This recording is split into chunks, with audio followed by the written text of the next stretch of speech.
Are we live? Yeah. Good afternoon. Welcome to Planning Committee. Welcome to any members of the public who are watching us, any members of the press who are watching us, and to members of the committee.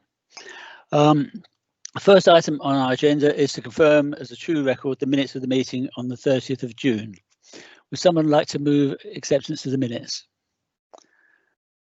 Councillor Cameron, would someone like to second that?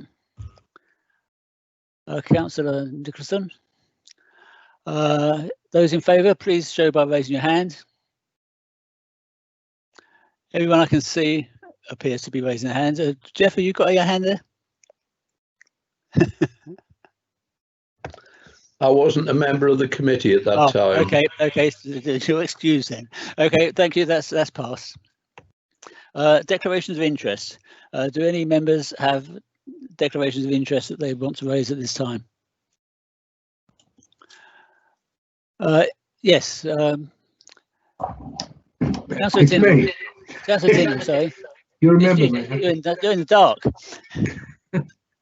Right, okay.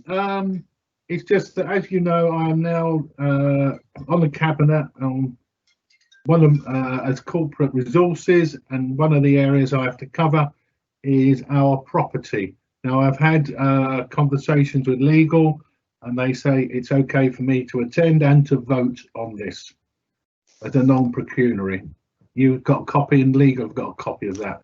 Yes, I've seen that, and I agree with the assessment that you've made. Anyone else wish to make a declaration of interest? No, we'll move on then to public question time. I have one question from a member of the public. The question is, why has the case officer not completed and submitted her report with recommendations for planning committee for consideration? Connolly, can you tell us what that relates to?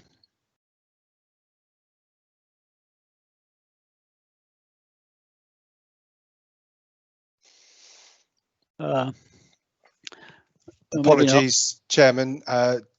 Just finding the email. Yes, the specific question relates to planning application 0/01426/full and 19/01415/outline. So members may recognise that is a proposed development site off Gunville Road. The answer is that the applicant is undertaking further archaeological and ecological investigations which are required prior to the officers being able to make the recommendation to approve or refuse. So thank you very much for the question. That's the only question I have. You're not aware of any others, are you, Marie? No, we haven't received any other questions. So moving on to the report of the Strategic Manager of Planning and Infrastructure, the planning applications. Chair. Yep. Could I just ask something before you move on to that? Can you clarify membership of this committee today? I'm aware that Councillor Price doesn't appear to be here. We seem to have on my screen Councillors Hutchinson and Hastings lurking in the background, who, as far as I'm aware, are not members of this committee. Is it the case that we have 3 cabinet members participating in this planning application? The people who are present, Councillor Hastings is here because he was the reserve member for the Conservative group and sometimes for other groups, because there's a Conservative vacancy on the committee, he's filling in for that. Councillor Hutchinson has requested permission to speak again for the on the resolution that's before us, and I have consented to that happening. Okay, thank you. So, I am here, Chairman. Are you? Great. Oh yeah, I can see you now. Well done. Right. So can we move on to the report of the strategic manager. We've got land off of Nicholson Road in Ryde. We're taking the two submissions together because they're totally interrelated and we overlap on the same site. Russell, are you there to present? Hello, Chairman, members, afternoon. Yes, I am here. Give me 2 ticks to get the slideshow up and running. Oh, won't be a sec. Right.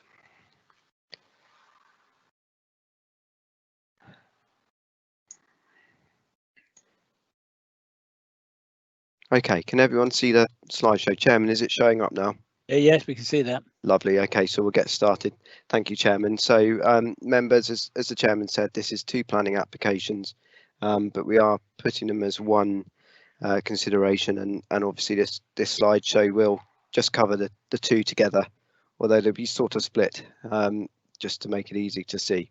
But it all relates to one site, and I'll go through what those outline and full applications are in a moment. So the application site is an area of farmland to the south of Ryde. It extends to an area of about 15 hectares, 15.1 hectares, and directly to the south of the existing Nicholson Road employment site, which you can see there on the slide. The road that curves round on the left-hand side of your screen or to the east is Great Preston Road. And what you will see, hopefully you can see my cursor, the southern section of the site is bound by Smallbrook Lane, and then to the west, Island Line, and as I've said, to the north you've got the employment site. Moving on then, here's an aerial photograph of the application site. What you can see at the bottom of the screen there is the alignment of Smallbrook Lane. That's where the site starts, heading off north towards the Nicholson Road employment site, and you can see there a network of 5 or 6 fields with quite large hedgerows there. And then just a few photographs of the application site. This is taken from the southwest corner of the site, where there's a field gate currently, looking up towards the housing in Great Preston Road there on the horizon. And then moving round slightly to the north to show the existing employment buildings, what you can see of them. That's a big Menzies delivery centre there that you can see just over the top of the hedgerow. Quite a large hedgerow there, which aligns one of the footpaths in the northern part of the site. And then going back round to the south again, where you can see the side elevation just peeking through the hedgerows there of a Royal Mail sorting office. Then some slightly smaller photographs just showing the internal areas of the application site, looking across towards Nunwell in the top right hand screen there, looking south. Then looking in the bottom photograph, bottom left hand side is looking towards Upton, looking southwest, and then again properties in the top left hand corner at the northern end of Great Preston Road there. 2-storey properties. There are some bungalows as well. And then some photographs of the various highway areas. These photographs are taken where there'll be junction works effectively. So the first photograph in the top left hand corner is looking east along Smallbrook Lane up towards Great Preston Road. The photograph below it is the same direction but looking from a slightly southerly point there, and then looking off in the right hand photograph off to the west towards the railway bridge and Smallbrook there as you go towards Smallbrook roundabout and Ashley Road. And some photographs of Great Preston Road and in particular the junction of Nicholson Road there. So what you can see in the top right photograph there is a shot looking into the existing Nicholson Road Business Park towards the fire station. That's the building you can see at the point of the cursor now. And then just a slightly more longitudinal view looking up to the north, showing the flank of the junction and the current passing island. There is a bus stop off to the immediate right of that photograph, which unfortunately you can't see there. And then the blurry photograph, apologies, shouldn't have hit the cursor then. The blurry photograph is just showing where the site access was punched through by the Royal Mail sorting office. So you can see a mailbox just in the right hand side of that photograph. That is the sorting office. Directly in front of that photograph, where there are those current trees, is where the part of the new access would punch through there for Nicholson Road. Just confirmation of designations relating to the site then. The application site is in the bottom section of this photograph. You can see it in orange with sort of measle-like dots there. That's the application site because it is an allocated site. It is allocated for employment in the island plan. The red line is the settlement boundary. So as you can see, the site is within the settlement boundary, and the only near designations is an area of a sink off to the west there, northwest of the site, which is an area of the Monkton Mead Valley there. And then the dotted area there is a mineral safeguarding area. The various conservation areas are shown by the pink lines off to the north, the northwest, which is the main Ryde conservation area around All Saints Church and the town centre, and then a little bit of conservation area off to the west around Ratcliffe Avenue there. So the application, as I've said, includes two parts: a full application, and the full application relates to the red line area here, which is the squiggly lines. And the reason for that is that this part of the planning application is for the various infrastructure and roads and landscaping for this development. So what you'll see is there are some red lines in Smallbrook Lane as well there for various bits of highway work. And then the rest of the red lines, mainly the transport corridors through the site, the various walking and cycling routes, and then on the western side of the site, a large area of landscaping. So that is then shown in more detail on this plan. So what you can see there is a proposed roundabout at the bottom part of the slide onto Smallbrook Lane. These are the revised proposals for a roundabout here, which connects straight into Smallbrook Lane. There is a proposal for a passing bay as well, slightly further to the east in Smallbrook Lane, and then the remainder of the proposal relates to the on-site highway works, drainage infrastructure that goes with that, and other infrastructure that would lead into the other parts of the site if this was approved. What you can also see from other plans, I'll just skip past these ones. They're the more detailed highway plans, and of course you can ask to look at them later on if you'd want to, but this plan shows the more detailed landscaping strategy. So as you can see, a lot of the site remains landscaped, very wide buffers around the edges, so retaining the big existing hedgerows, and then also adding buffer planting in and around those hedgerows to protect them. What you will see is that this plan doesn't show the roundabout, but obviously any approved plans, if this is to be approved, will be for the roundabout to be shown. It won't approve anything different. But what this does show is that a large proportion of the western side of the site remains as a landscaped area with these various swales and ponds, and then the right-of-way connections running throughout the site are shown with these green corridors as well. So they are walking and cycling routes that connect to existing walking and cycling routes in the area. So I thought it might be a good idea just to show the aerial photograph again alongside that plan that you've just looked at, to show how these existing hedgerows have been retained. So the layout has very much been dictated by retaining absolutely as much as possible of these hedgerows and trees in the site. Out of all the trees on the site, only one is lost in the area of the cursor at the moment, just to allow a crossing point, but the remainder of trees and hedgerows on the site are retained. Small gaps punched through them just to allow various bits of access, and I'll show you in a moment how that is then achieved. This slide is just showing in more detail, this is an artist's impression, how the site would look in terms of that infrastructure. So you can see the various walking and cycling routes throughout the site, particularly in the western area, and then the various roads that come through, linking up to parking areas, and into the various yards between buildings and communal squares. As I was saying, there will be some holes knocked through the hedgerows on the site, and the way these have been treated is that landscaping would be hard up as far as possible to the various routes that pass through them, with tree planting and extra hedgerow planting undertaken, And the reason for that is obviously to try and retain as far as possible the look, but also the ecology through keeping those green corridors and enhancing them through additional planting. What you'll see on the left-hand part of the slide is a proposed raised walkway which would go through the sort of marshland area, and if I just zoom back, you can see that at the point. Hopefully you can see the cursor. Shout at me if you can't. Here in this part of the slide is a raised walkway that links back from the proposed office campus and community square through to the various rights of way in the area. Moving through then, just showing some cross sections of how that area of wetland and landscaping would work with various tree planting, and then scalped out wetlands there, which should act as the surface water drainage for the site.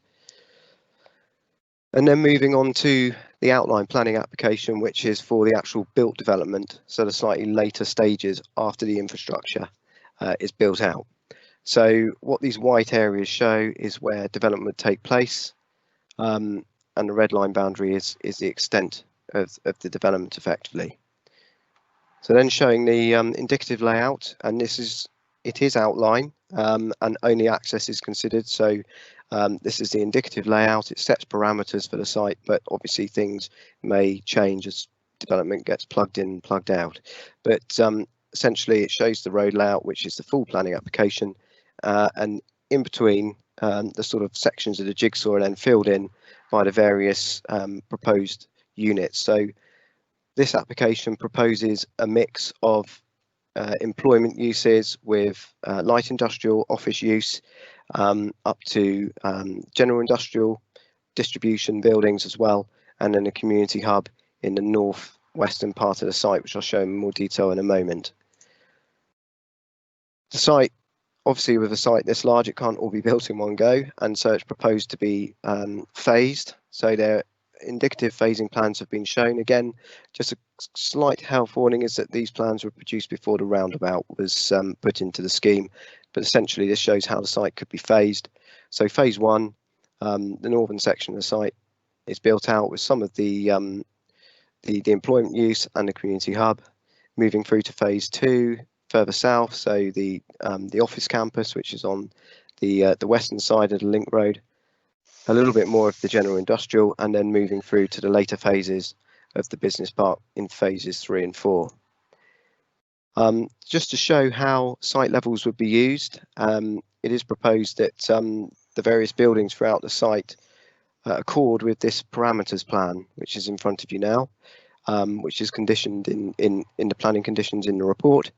And what the section shows at the bottom is how the site levels are used to incorporate the larger buildings to ensure that they don't look too high or stick out too much in this location. So the larger buildings are at the bottom part of the site, the higher buildings I should say, and then the roof heights are kept slightly lower, moving up the site towards Great Preston Road. There's about a 28-metre change in levels right across the site, and what you will see in the far right-hand side of that section is an indication of a property in Great Preston Road, and then a sight line from its first floor window going across over the top of those buildings to show how those site levels would be used. This area here is the community hub. That isn't one big Leviathan building, it's various buildings, which I'll show you in a moment. And then moving on then, just to show you how the site is effectively divvied up in the sort of character areas. The first section shown in a salmon pink colour there is a community hub with various uses, including key worker housing. So there's 15 dwellings proposed for this proposal, all of them affordable and linked to key workers, and that would be controlled through the legal agreement. Then there's a proposed office campus to the south, so sort of business uses, office type uses, and then the more general industrial sort of uses there, a bit more like the uses in the estate to the north, are in those yellow areas shown on that plan. And then the green areas obviously are public realm and landscaping. So moving into the community hub then, this is an indication of how it could look. There is a design code which members will have seen on the public access website, which shows how buildings throughout the site could be designed, and again the conditions tie back to the design code. So the community hub is set around this community square with a mix of residential, very small retail unit just to provide some convenience for on-site, community cafe, a gym, a health centre, if you want to call it that, or GP surgery, and then the residential units above that retail unit. The bottom left-hand image just shows how the community square could work, so quite well landscaped, and then the steps within this square would then link onto the raised walkway and the various wetland areas that you can see in the artist impression, which also shows the northern part of the office campus. So moving into the office campus then, the information shows that the buildings would have quite a simple appearance, but quite lightweight, glazing setback from the slabs, if you like, the floor slabs, with some planting on those walls and planting on the roofs to soften their appearance. With quite a nicely designed sort of raised walkway through the middle, and that links into the landscaping off to the west, and then those ponds to give a real sense of public realm, and give it a bit of a wow factor, I suppose. Moving into the to the more industrial side of things, I mean, obviously their appearance is determined very much by their actual use, but the proposal is to use gabled roofs, a mix of different materials as referred to in the report, such as sort of farmscape cladding for roofs, Yorkshire boarding for walls, that kind of detailing to give it a more agricultural character, which moving through into, again, the aerial photograph is then enhanced by the fact that these buildings are arranged around sort of farmyard courtyards, and the cue for that design approach has been taken from the farmsteads, various farmsteads up through the Ashy Valley up towards Haven Street, which relates to this site as you go south. So the idea is to have this mixture of landscaping and the arrangement of buildings using the sloping land and building heights and these gabled features to pick up on the appearance of farmsteads through the Ashy Valley. And then with parking areas and the yards internal to the buildings, to reduce the appearance of the working vehicles, that kind of thing, and the parking areas then heavily landscaped. And just to pick up on that as well, so that the site levels are used so that the buildings are dug in to these sort of plateaus, rather than have big ugly retaining walls. The proposal is to have gabion baskets with lots of planting around them, as shown in these cross sections, sort of hide away the various vehicular parking areas, yards, those sorts of things. And then this just shows it probably a better impression of how those sort of yarded areas could look with the landscaping around them. There would be some highway improvements as a result of this development as well. So there are quite significant rights of way improvements as explained in the officer report. They would include retaining all the footpaths throughout the site, which I'll show you in a moment with another slide which is slightly better than these, but there is a footpath that runs between the existing Nicholson Road employment site, Great Preston Road, and then off towards the railway line. That would be retained, resurfaced, a big buffer strip, landscape buffer strip provided with it, a purpose-built crossing point for the site access there, and that would then link to the existing right-of-way that goes up alongside of Island Line. That would again also be improved as part of this planning application. That would be secured by the conditions to link up to where you can see on the top right-hand corner there with Slade Road and Oakvale Road.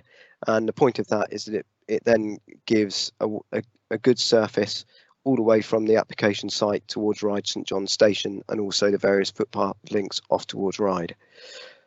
And so just to reiterate a point, you can see here at the point of the cursor where footpath 55 runs straight through the site. That's retained, goes off towards the railway line, but there's also a network of cycle and footpath links all the way through the site. So there's a whole range of choices that people take. They then link up to the proposed roundabout junction, which then can then link into potentially future developments off to the south or into Smallbrook Lane, and also off to Great Preston Road, giving good permeability throughout the site, and also reducing the need for car travel. So in terms of the actual highway improvements, one of the proposed improvements relates to an existing junction which most of us would have used between Smallbrook Lane and Great Preston Road. So at the moment that junction at the moment doesn't have suitable visibility. It's deficient in terms of visibility, and the proposal is to upgrade that junction within the confines of the highway so that suitable visibility displays are then provided. The pedestrian refuge has just moved slightly east, so that 2 turn lanes can be provided on the western side of the highway, which then means that vehicles wishing to go either off towards Ryde or off towards Westridge can then use those two lanes. Then moving through to the improvements to Nicholson Road. So this existing junction is fully compliant at the moment for HGV vehicles, all vehicles. It's got suitable visibility displays, but there is a bus stop in the middle of the junction at the moment, as I've said, and that can cause some issues in terms of the free flow of traffic. There is also no pedestrian crossing on Great Preston Road, and so the proposal is to put in a purpose-built pedestrian crossing, as you can see on this plan, for crossing points to be provided, not signalised, but crossing points to be provided within Nicholson Road itself to provide a safe route right across Great Preston Road in this junction. The bus stops are moved up the road, so one relocated up the road, one relocated further down to remove that conflict there. That would also aid the fire station. It's not a great arrangement for the fire vehicles going out if vehicles are stacking behind buses in that junction. And then finally, the final off-site improvement is the existing junction between St John's Hill. So this is the section of road that goes up past, for ease of reference, Ryde Demolition, that then goes up towards Apley and East Hill Road. At the moment, it's a T-junction, offset junction, and the proposal is to put in a roundabout junction. There would also be some improvements in Nicholson Road at the moment. There's various junctions in Nicholson Road at the moment, but there's no dropped tactile crossing points. They'd be installed all the way along that junction to improve the pedestrian link between the application site and then the bus stop up the road, and to enhance highway safety. Thank you, Chairman. I'll leave you with that image of the site. The recommendation is for both planning applications to be approved subject to conditions, but also the signing of a legal agreement that will secure the mitigation that's outlined in the officer report. Thank you. Thank you very much, Russell. We have several speakers. The first speaker is Stella Davis on behalf of the Ryde Society. Are you there, Stella? Chairman, this is Ollie, Strategic Manager. I will be reading out the statement on behalf of Ryde Society. Please go ahead then. Thank you. So, statement on behalf of the Ryde Society.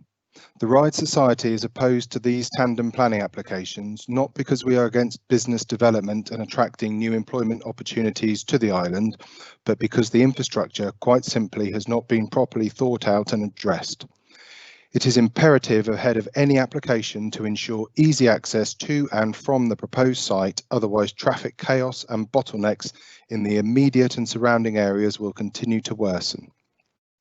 Both Ryde Town Council and Island Roads oppose these tandem applications.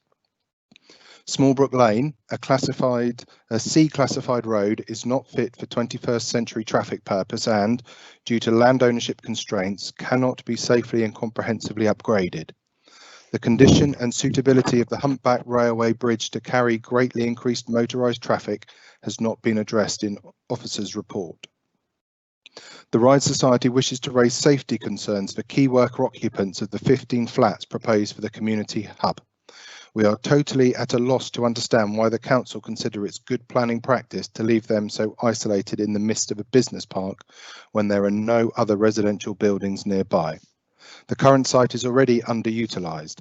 Empty business units and offices here and elsewhere in the Ryde area are already looking for new tenants as unemployment figures rise. The outline application features yet another GP surgery. This is one of 3 now being proposed for the Anfield area. It has been suggested 2 town surgeries could relocate to Nicholson Road. This would leave many parts of the centre of Ryde without a GP surgery within walking distance.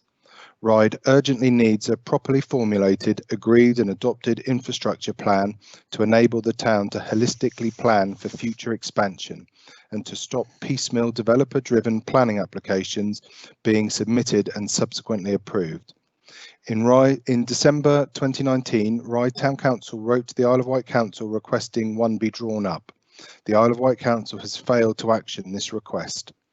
The world will recover from the current pandemic and uncertainty, but it will be a changed world. Ryde needs to be prepared to grow and prosper. Without a fully integrated, engineered infrastructure solution that overcomes all the significant hazards, it is not realistic to expect the delivery of this extension in the foreseeable future. Ryde cannot be held as a hostage to yet another undeliverable planning approval. In the light of this statement, would the Planning Committee, COVID secure, actually visit the site and see for themselves how treacherous the narrow roadways are? Thank you, Chairman. Thank you very much, Ollie. Next, we have Town Councillor Phil Jordan speaking on behalf of Ryde Town Council. You have 6 minutes. Thank you, Chair. I didn't expect to speak so quickly, but I'm here to represent Ryde Town Council, firstly, as you understand, not an individual councillor, but I would point out, and I'm sure you've read it, I hope you have, but the Island Roads Transport Assessment report recommends refusal for this application, overall refusal, and Ryde Town Council object on grounds of similar serious road network issues that we believe cannot be overcome or remedied. So in this case at Nicholson Road, Island Roads identified, and I'll refer to their report if I may, Chair, identified a number of issues, and I'll deal with them. There are 4 main ones. The first one is the junction with Great Preston Road and Smallbrook Lane.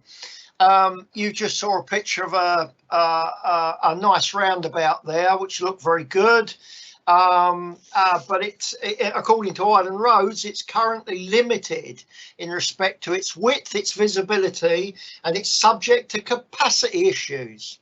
And whilst realignment is proposed, you saw the roundabout, Island Roads report that using their vehicle auto track analysis for this junction, that even with the modifications, the traffic island will actually impede vehicles turning into Smallbrook Lane, and that service vehicles, particularly articulated vehicles, would not be able to negotiate the proposed layout without overrunning the opposing running lane, posing a significant highway safety concern.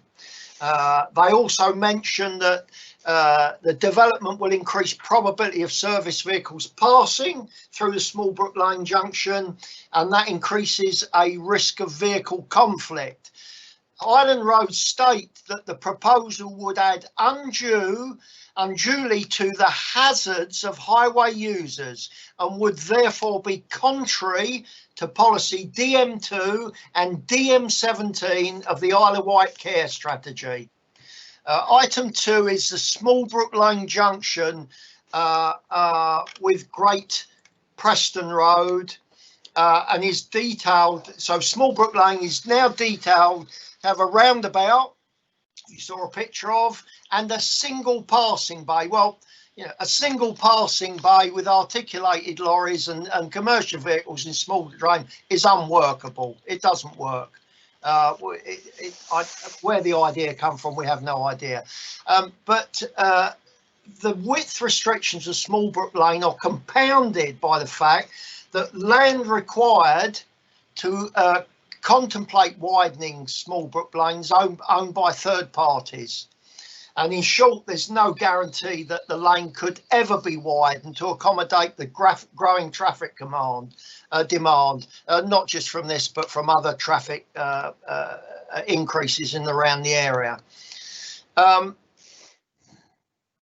The small brook lane should be a minimum carriage width of 6 metres, and based on the land shown to fall within the limit of the adopted highway and land under the control of the applicant, that's the council, a suitable this is Island Roads, a suitable junction arrangement capable of accommodating all forms of service vehicles and in turn addressing junction capacity issues that would otherwise be attributable to development cannot be provided at this location.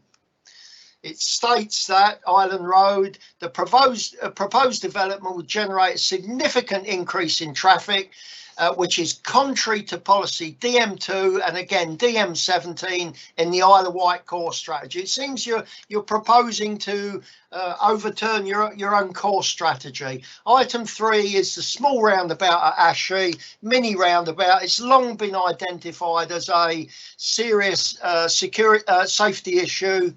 Island Roads are saying that the development would likely lead to a significant increased use of small brook roundabout, which is limited in respect to visibility, and as a result the proposal would add undue hazard to the highway users, and that would therefore be contrary to policy DM2 once again of the Isle of Wight core strategy. Final point from Island Roads is that Westridge Cross signalised junction is approaching capacity in all scenarios and has further exceeded the reserve capacity of the junction with the development of Bullen Road and Great Preston approaches in both the morning and afternoon peaks. It's accepted that with the addition of junction improvements, which are proposed as part of penny feathers, quite how this is getting related to this development, I don't know, but it is, shows that it could operate within capacity. However, there is no guarantee as to when or if the penny feathers development will ever be delivered. And as a result, due to the negative impact the proposal has been shown to have on the junction, Island Roads cannot support this application. And Chair, finally, according to Island Roads, the proposed development would generate a significant increase in vehicular traffic passing Westridge Cross, and which will cause congestion on the local highway network and would therefore itself be contrary to SB7, DM2 and DM17 of the Isle of Wight core strategy. Chair, that's the main reasons that the Ryde Town Council wish to object to this. We, as in the previous comments you heard, are absolutely not against jobs being created in our town, but we absolutely must have and continue to voice our concerns about a sustainable and efficient transport network in and around this area, our town in general, but this area in particular. Thank you, Chair. Thank you very much. If we move on to Kieran Rush, speaking as the agent for the developers.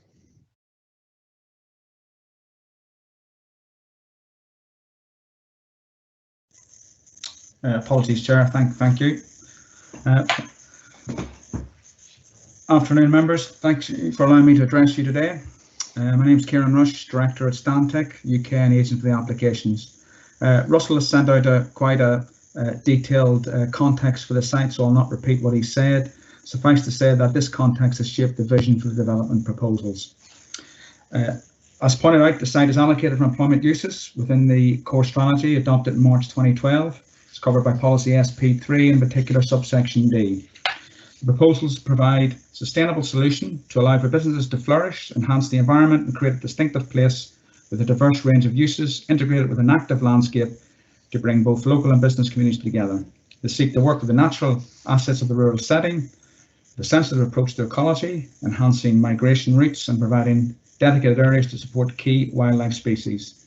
The forms and arrangement of buildings have been inspired by local rural buildings to create a compelling identity for the site, provide a national exemplar for rural enterprise parks. The design codes offer control for future reserved matters applications, as Russell has said. The master plan will build social value through the provision of jobs, the provision of social infrastructure to serve the wider community, and by encouraging social interaction to create a sustainable and cohesive business community that is well integrated with its wider community.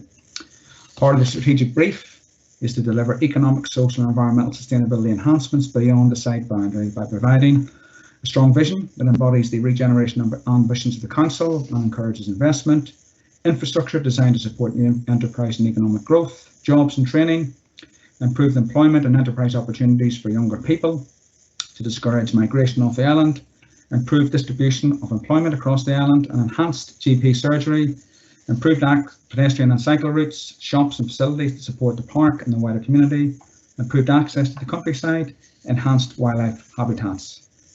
2 applications, a detailed infrastructure and a full. The full application, if granted, allows the council to proceed with bringing the site to the market without having to pursue detailed development design on individual building plots, which takes time. It indicates that the site is open for business. This would also enable the applicant to pursue LEP funding opportunities, which can only be processed with a grant of planning permission in place. It allows for the applicant to take advantage of any government funding opportunities that may be announced to aid economic recovery as a result of the COVID pandemic. The outline application sets the overarching master plan and landscape strategy, which can be developed in a phased manner. Phasing is important here. The transport infrastructure problems that the council was previously mentioning will begin to kick in post phase 2. There's a significant time period before that happens, and other developments will come forward, and the council will have their infrastructure strategy in place at that time.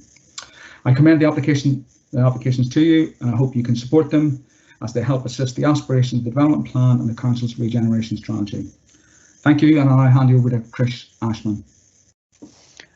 Thank you. We now have Chris Ashman, I assume, speaking as the developer. Thank you, Chair. Good afternoon, members. Members of the committee will be aware of the Council's regeneration programme, in which this project plays a key role. The availability of competitively priced quality employment space is a key component of supporting business growth and securing a resulting increase in jobs. While the development of this project predated the COVID-19 pandemic, its significance has increased further as a result of it. Helping companies already based here to grow and encouraging others to set up a base on the island will be even more important in responding to the anticipated increases in local unemployment caused by the economic impact of the pandemic. The time and expense expended in developing this proposal, including over 2 years of community engagement, the resulting changes that's been brought to the scheme, developing a long list of potential occupiers, and the quality of the resulting product have all been worthwhile in enabling more jobs to be created as the island economy recovers. While building on the successful existing business park at Nicholson Road, this project isn't about more soulless tin sheds. It's about providing employment in places people will want to work in a high quality natural setting that is complete harmony with our status as a UNESCO biosphere. This development will attract the higher paid, knowledge-based jobs, hopefully with green credentials the island and other areas crave at a time when businesses want to offer a quality working space more than ever before. By bringing this much needed proposal forward, the Council is also accepting its responsibility for the effective planning and delivery of wider infrastructure provision in this part of Ryde.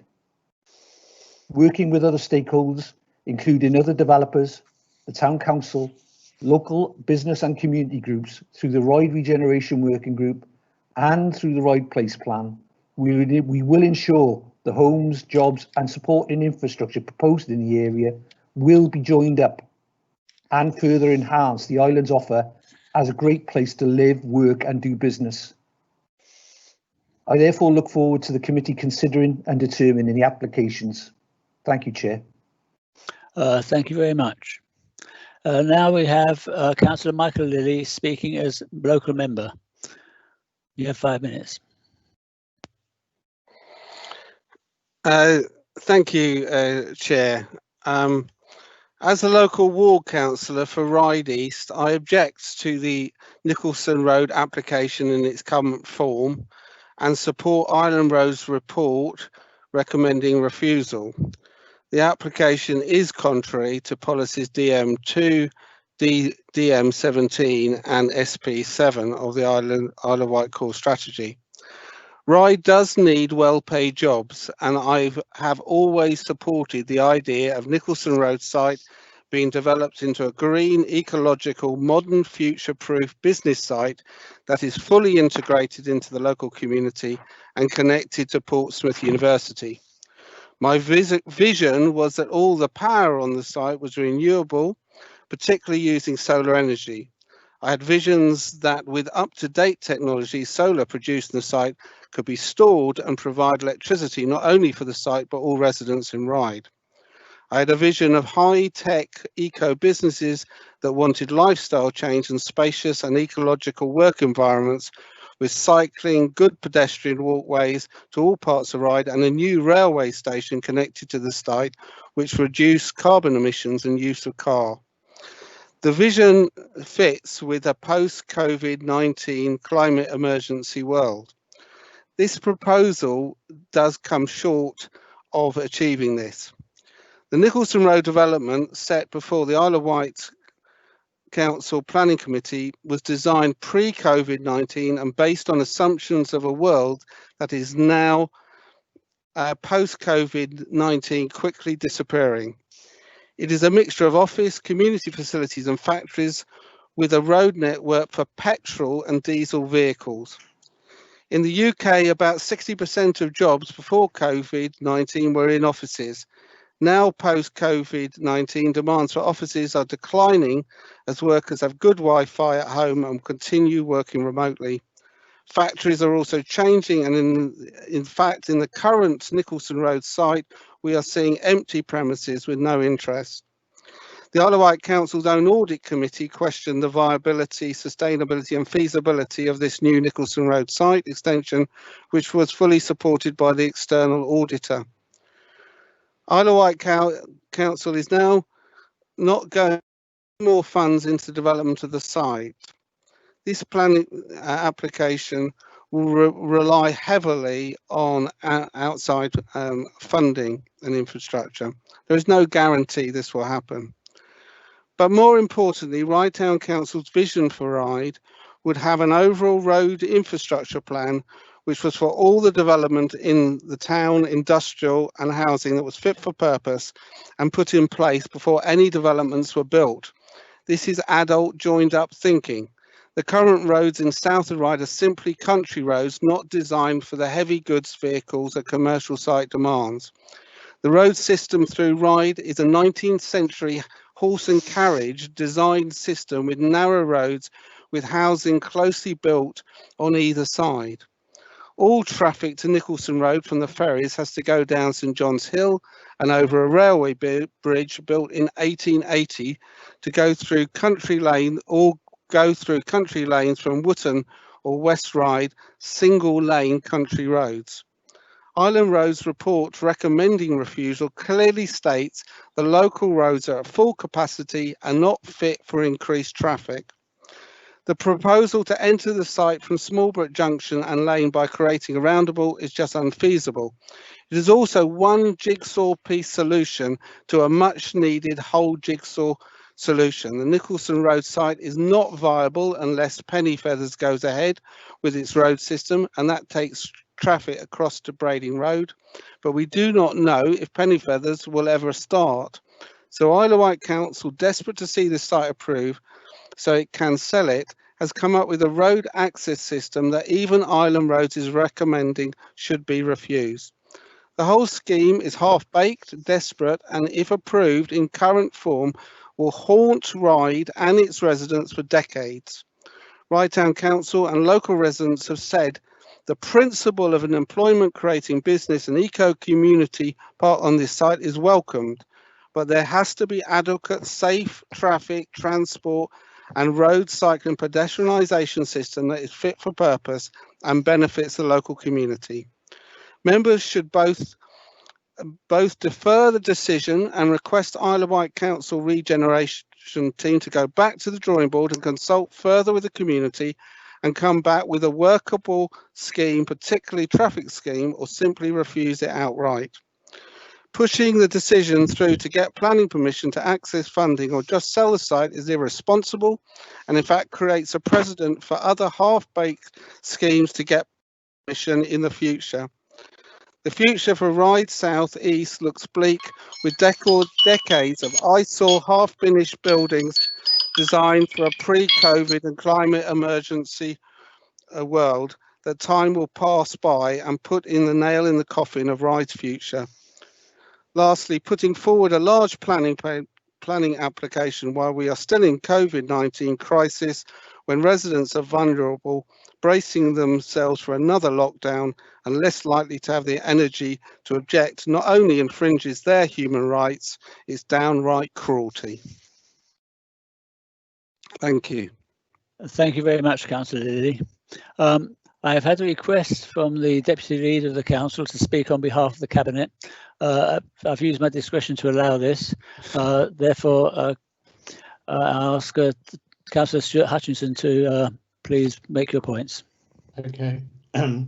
Thanks very much, Chairman. I've asked to speak on this for a couple of reasons. Firstly, because in the time that I've served from its inception on the Ryde Regeneration Working Group, one of its highest priorities has always been to have good employment opportunities, either by development or redevelopment. I believe that this proposal not only provides that range of employment opportunities of all different kinds, but does it in a very sustainable environment. I hear what objectors say about the road network, and yes, there is an issue about particular elements of the island plan, and we have to balance those against the benefits of good employment opportunities. The second reason, of course, is that I've been asked by the leader to lead on recovery from COVID, and fortunately this proposal was in train prior to the pandemic, and it is a key element in recovery and delivering employment. I think in a post-pandemic world, the island with its improved digital connectivity will become an attractive place to live and grow a business, but we have to provide opportunities of all kinds for those businesses in order for them to locate there and thrive. It's been mentioned that we need funding. We do need to access government funding, and that is not going to be possible without a relevant planning permission, and that is why this has been put forward at this stage. I will say that the council takes its role as a placemaker really seriously, and we're committed to ensuring this development, in addition to dealing with its own impacts, sits within an agreed programme of infrastructure improvements in this part of Ryde. We have a commitment to work with stakeholders to ensure this is undiminished, and the development of community facilities such as the community hub and the GP practice is still part of providing this facility, as well as the substantial amount of green space on which it sits. You'll have noted that we have taken considerable pains to retain a lot of green space, the hedgerows and so on. So we are going to work towards that. I think that the jobs this development will provide for current and future generations close to an area of high deprivation is vital to the future sustainability of the island's economy and recovery. And I do hope that we can look to the committee to support that objective. Thank you, Chairman. Thank you very much. Russell, would you like to come back on any of the points raised?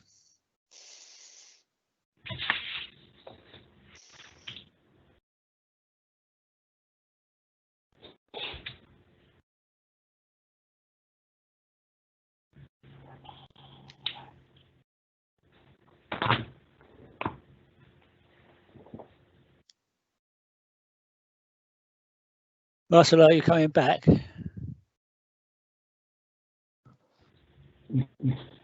Sorry, Chairman, I started talking and thought I'd demuted my microphone, but hopefully I have now. So yeah, just a couple of things to come back on, just points of clarity really, just to help your debate in a moment. So firstly, the Isle of Wight Society mentioned about the bridge along Smallbrook Lane, and a few of the public comments did as well. So while I was writing the report, I spoke to Island Roads about that, and they confirmed to me that that bridge doesn't require any strengthening. It's suitable to support 40-ton lorries, whatever traffic goes across it. It doesn't need strengthening. It is built for purpose. One of the other things mentioned was the use of third-party land for highway improvements. What I can confirm is that all of the highway improvements that are shown as part of the submitted plans can take place without third-party land. So they all take place within the limits of the highway. What can't take place are wider junction improvements to, for example, Westwood Cross without third-party land, nor can wider improvements at that junction between Great Preston Road and Smallbrook Lane. But what is in front of you can take place within land controlled by the Highway Authority. So moving on to those junctions then that have been spoken about, Island Roads obviously have objected. That relates to a couple of junctions, not every single junction in Ryde. So 12 junctions in Ryde were assessed through the transport assessment. That assessment found that 3 junctions were going to go above capacity. And those junctions are the ones that we've spoken about so far this evening. So Great Preston Road, Smallbrook Junction. As you've seen, that there is a proposed improvement scheme for that. And what the Island Roads comments say is that actually those improvements to junction make it fully compliant, apart from HGVs turning into that junction. So that road is already the subject of a 6'6" restriction. There's signs already up that say that. The proposed development puts in a fully compliant on-site spine road, which gives HGV drivers the choice to go up through the development site and then out into Ryde via the Nicholson Road junction. All of those junctions are fully compliant, and the Island Roads comments confirm that. In addition, what should be noted is that actually the impact of this development on some of those junctions wouldn't take place until a certain amount of the development had taken place. So what Island Roads have confirmed is that improvements to, for example, Westridge Cross wouldn't be required until phase 3 of the development. So you remember I showed you those phasing drawings earlier on, and of course during the debate by all means asked me to show them again.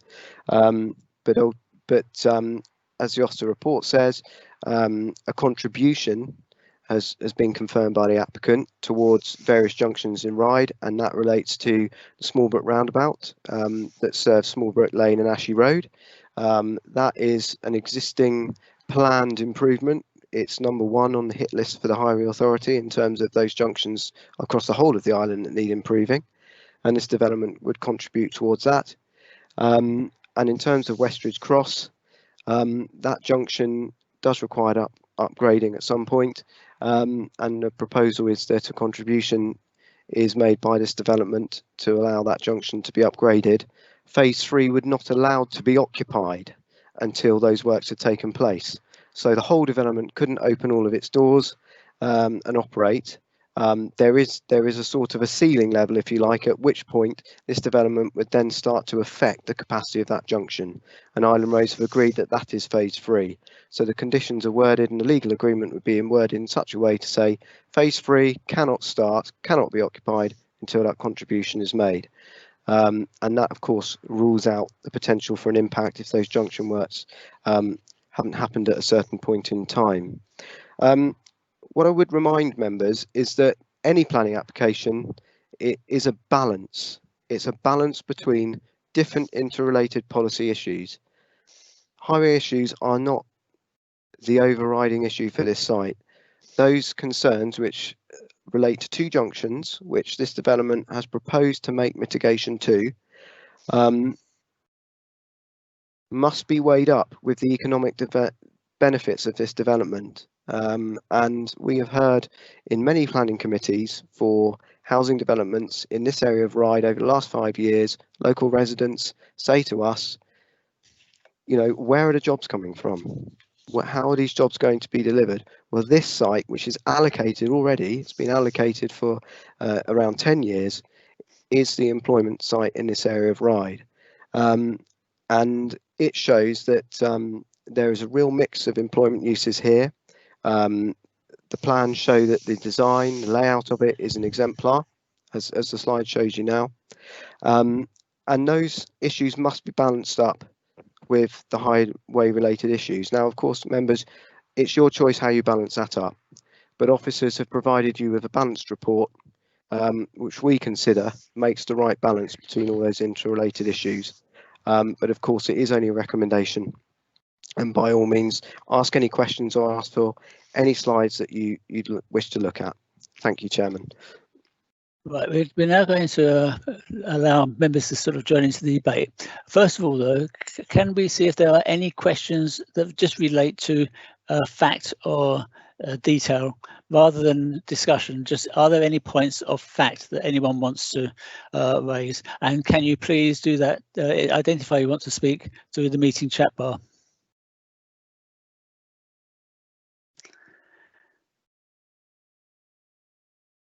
Not getting any response there, so we'll move on.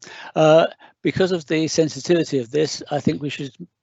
Sorry, Chairman, I think Councillor Howe's asking a question. It might be useful to use the hand icon, if that helps.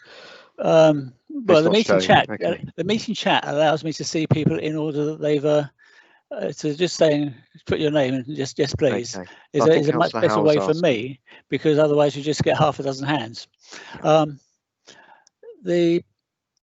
So in order to run this, because it's quite possibly one that's a very sensitive application, I would like a resolution that we actually talk to.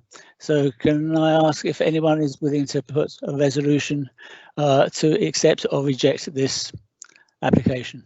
Chairman, if I can, it is Bengard here, your legal advisor. I'm seeing on my meeting chat bar that Councillor Jones-Evans has a question and Councillor Fuller also has a question. I'm not sure if that's only me that's seeing that. I can see them. It might be worth taking those questions. Okay, as you asked for those. Judy Jones-Evans. Chair, yes, I did put my my question for several minutes ago before you closed the presentation. I would like to hear from Island Road. I see Mr. White is in the meeting, because I hear what Mr. Chick is saying. I think, you know, hearing people's depositions this afternoon, the highways issue is, you know, very personal. It needs to be thrashed out a bit more. I feel. I know this is a very, very impressive development, but it hinges on good access, and having good access does not only mean it's good for the site, but also means it's good for the whole area and other people's jobs as well. If we've got blocked up roads, that's no good. I wonder if I can hear from Mr. White for reflections really on anything he's heard today from the objectors in particular. Over to you, Mr. White. Thank you, Chairman. I think the Ryde Town Council, they summed up, or they highlighted the reasons for refusal that I had highlighted it in the report, with our main concerns being the impact of the development on the capacity of Westridge Cross, and the impact on Smallbrook Mini Roundabout in terms of safety, and the impact on the operation of the Smallbrook Lane junction with Great Preston Road and the limited width in Great Preston Road. I appreciate that Smallbrook Lane is covered by a 6'6" width restriction, but that current order covers the caveat that's except for access. So there would still be the opportunity for HGVs to use that route. And I think like Ryde Town Council, have identified as part of our assessment, we've shown that whilst the proposed layout offers an element of improvement, it offers a visibility improvement, it does realign the junction and it widens it through there, but it still wouldn't be suitable for large vehicles, which we think there will be an increased potential for more large vehicle movement through that route. There's still likely to be conflict. In terms of the on-site layout, we don't see any issue with the proposed on-site layout or the roundabout junction that is detailed to be formed onto Smallbrook Lane itself. That's gone through extensive design, which the applicant has taken our comments on board. They've originally, it was proposed that a right-hand turn lane junction was going to be provided there. The junction that's now shown provides for service vehicles, private motor vehicles, pedestrians, cyclists. It also provides for a uncontrolled crossing facility on Smallbrook Lane that connects the land to the south and north of the site. There's also public rights of way upgrades throughout the site in an attempt to maximise connectivity to the local bus network. The proposal also provides for, as I believe Mr. Chick has identified, pedestrian improvements in Nicholson Road itself, and also it remodels the junction of Nicholson Road with Great Preston Road in order to improve accessibility, to try and discourage the dependence on the private motor vehicle. But based on the evidence that's been provided, we still have concerns about its impact on the Westridge Cross Junction, the Smallbrook Lane Great Preston Road junction, and the Smallbrook Lane mini roundabout junction, which is at the junction with Ashley Road. I am aware that the local highways authority are currently in the process of bringing forward an improvement scheme at that junction, and I think, as Mr. Chick has identified, there's a contribution is proposed towards works there. But that's all I've got to say at the moment. Thank you. Okay. Chair, may I have a supplementary to that, yeah, please? Go ahead. Is it possible, either within regulation or with design, to prohibit those large heavy vehicles using the Smallbrook Lane junction? I mean, the junction into the development site. Can we prohibit in some way the use of that new junction? If you're okay for me to come back, Chair, with that, the traffic regulation order that covers that part of the highway network could be reviewed, but I think, as when we've debated other applications before, there's no guarantee that a change to the traffic regulation order could be secured via planning consent, because it's subject to a separate consultation process. And what I can't say at this moment in time is what impact that may have on other means of access. But then thinking about it, the Smallbrook Lane vehicles can access it from the opposite direction. So if a traffic regulation order could be secured to stop vehicles coming in from Smallbrook Lane, then that is the potential solution to that. Sorry, that phone noise isn't coming from my end.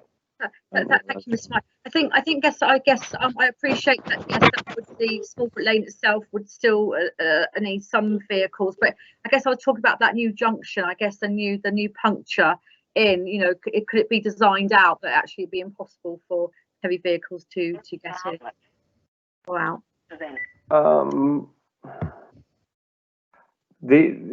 I think the problem with that is the roundabout junction has been designed in accordance with current design standards, and I couldn't sit here tonight and say yes, it could be designed in such a fashion as well that it prohibited vehicles from exiting out onto Smallbrook Lane.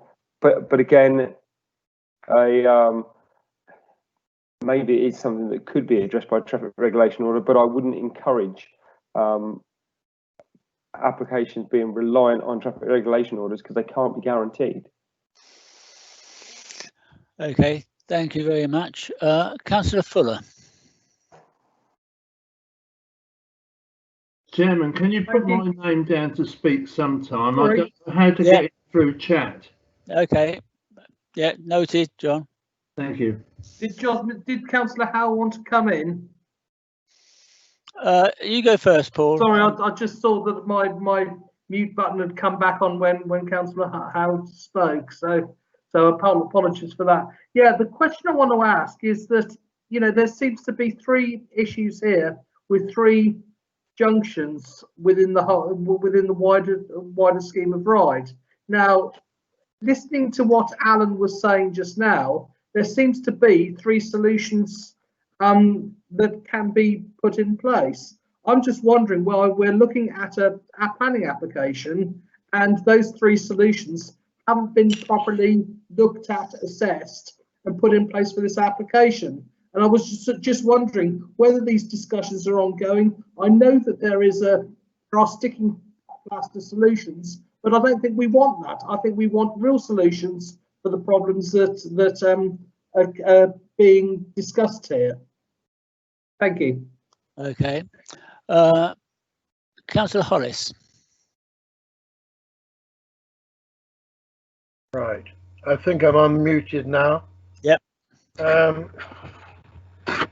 I think from a highways point of view, this has been through the island plan, and I can't understand how, in the full knowledge that we were going to have an industrial estate on this site, that highways haven't got their act together or didn't object at that time. I can understand nowhere is ideal and there are restrictions, but you know, we're either going to go ahead with this or we're not, and we have to find tweak a solution. That's the first thing I'd like to say. The second is just on page 28 out of my, as I was reading the report, it says point 6.30, the proposed office campus would introduce large blocks of offices. I think it's meant to say offices, but anyway, there we are.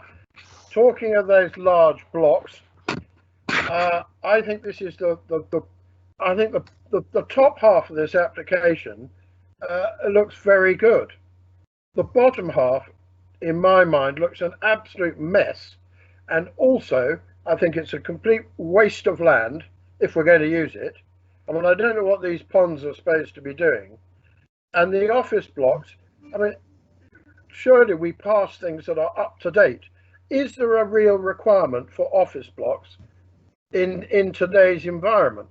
You know, we're desperate for land for more housing. We're desperate for land. You know, if we are desperate for land for a greater industrial estate, I think that bottom half could be better used than what is proposed here. And on the other side, who's going to maintain that? I just, to me, it looks as if it looks a bit like someone. There used to be some little gravel pits there, and it's just been neglected. But I don't think it's a very impressive design or setup there. So I don't know. I mean, I don't have a problem with approving this, but there are sort of questions that I almost feel like saying, do a split approval. So the top half, yes, but the bottom half, rethink the bottom half. As for the highway situations, no, it's not ideal. But I don't think you're going to have great juggernauts going down Smallbrook anyway, because where are they going to go to? They've then got to go down Ashy Road, and I don't think that's sort of suitable for those vehicles. I don't know. It's not up to me to say. But anyway, there are some ideas. But you know, what would officers say if one said, well, okay, would it work with the funding for a split application and rethink this bottom bit? Thank you, Councillor Hollis. I think the ponds actually account for the drainage of the site, but if we move on, Councillor Howe. Thank you, Chairman. I'm sorry, I tried to get in through chat and I haven't got a clue what I'm doing. So anyway, here I am. And I want to follow on from what's just been said about the 3 puddles down the bottom of the field. Because I can't understand, when you get things like this, they look lovely when they first come out. Nobody's paid to look after them. Nobody's paid to maintain them.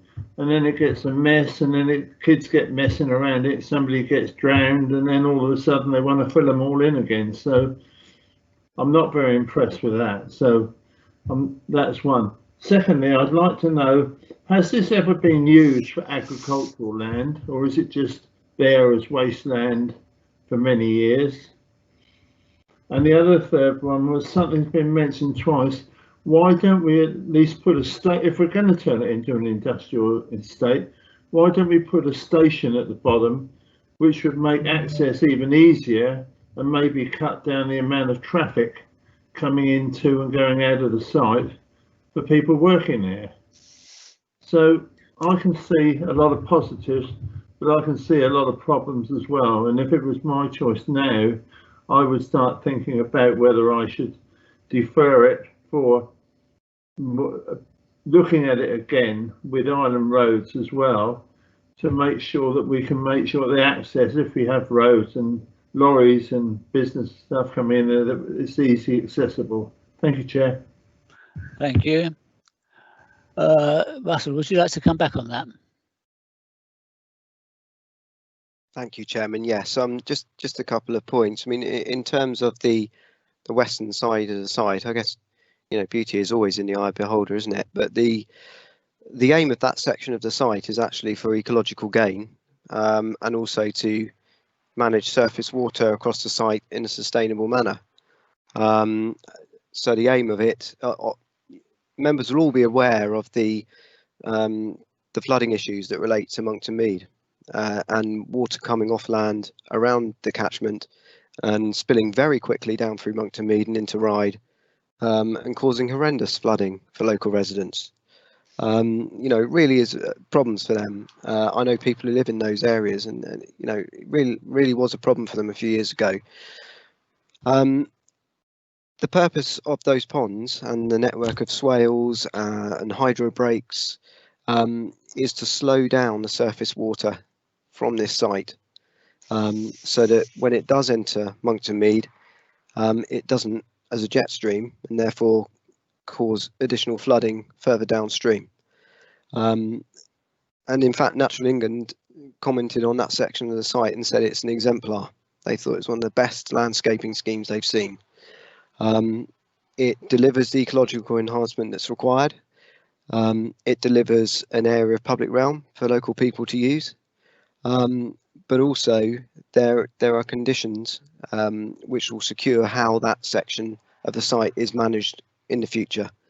So officers wouldn't approve this kind of development and then just let it go off to be managed in a way with no control. As for any site like this, there is a condition that requires a future management responsibility for that area. And no doubt that would be funded through the management company that operated the site, the same as any other development site that we look at nowadays. I think that's the only thing that I needed to come back on. Thank you, Chairman. Thank you. Councillor Besson, did you want to make a comment? No, Chairman. It was just a reference to Councillor Howe's question regarding the grade of land. And okay. On the application at 6.19, there's a full description of that. That was only a point, Chair. Thank you. Thank you very much. Councillor Jones-Evans. Thank you, Chair. Yeah, I just wanted to sort of continue the probing on the lower half of the site, as picked up by several members and Councillor Hollis in particular. I think I love the look of it. It's fantastic. What I'm, I guess, concerned about, which you also was picked up, was the use of those office blocks. They look great, but I'm obviously mindful, we're all mindful of, you know, today just being told people are working from home again. So my question is, how flexible are we within the use of those buildings? I mean, could if the future shows that you know, office work is, you know, not in fashion anymore, how flexible are we to reuse and redesign those spaces, and what effect will that have financially on the viability of the project? In terms of the this is only outline planning permission, so they're going to have to come back and sort of define what they want to build on those sites anyway. I don't know if officers would like to comment there. Thank you, Chairman. Yeah, I think you've hit the nail on the head, really. I mean, any development's speculative, obviously, and the market will always dictate. If there's no demand, then I suppose the office buildings would never get built. But you know, future uses of those offices would need planning permission. But as the Chairman has said, it is an outline planning application, and so, you know, there would need to be detailed proposals in the future at which state, you know, the state of the economy can be taken into account. Thank you. Okay, any more comments, questions? Would someone like to move a motion to either approve or reject this application?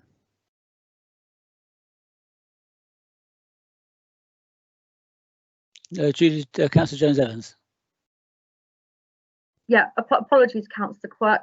Councillor Hollis will be familiar with the way that I like to behave in a planning committee, where, you know, questions, tease out extra information as needed, and then go into comments. So I haven't yet made up my mind about whether I'm not sure we're there yet, whether going for refusal or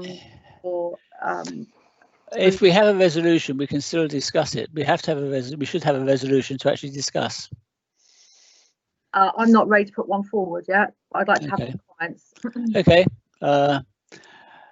Does anyone have any more comments, questions, something to continue discussion with?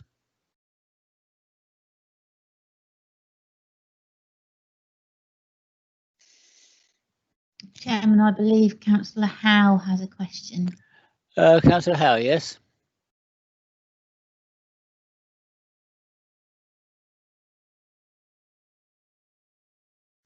Councillor Howe?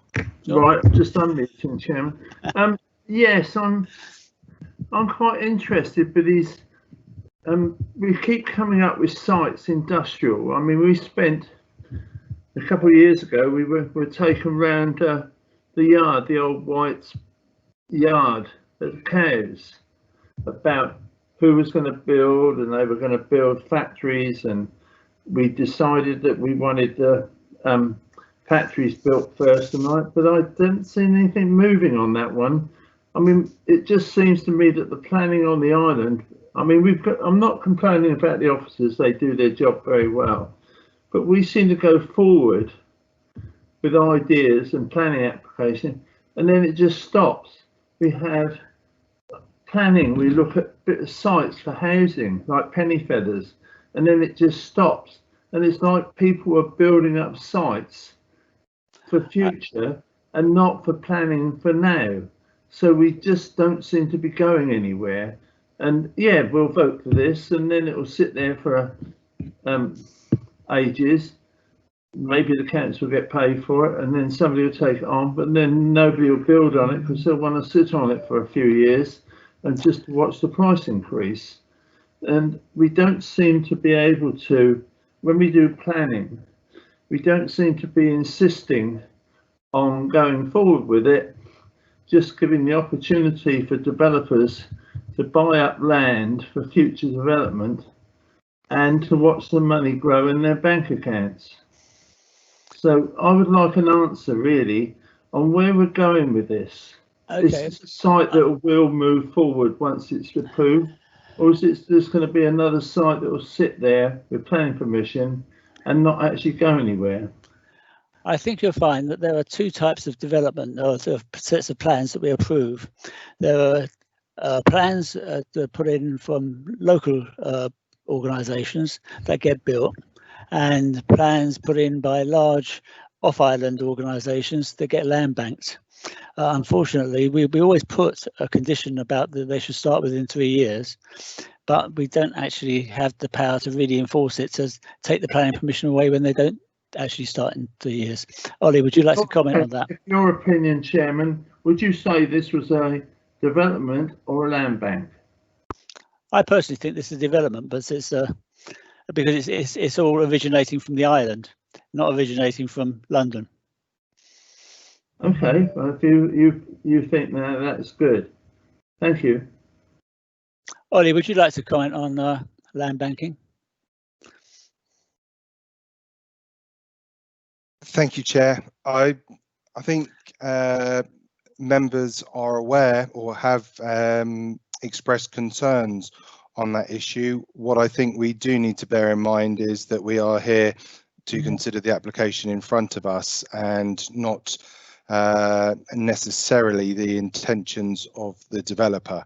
I do note that the developer or the landowner is the Isle of Wight Council, so I would imagine that there would be a degree of control over how the site is brought forward outside of the planning process.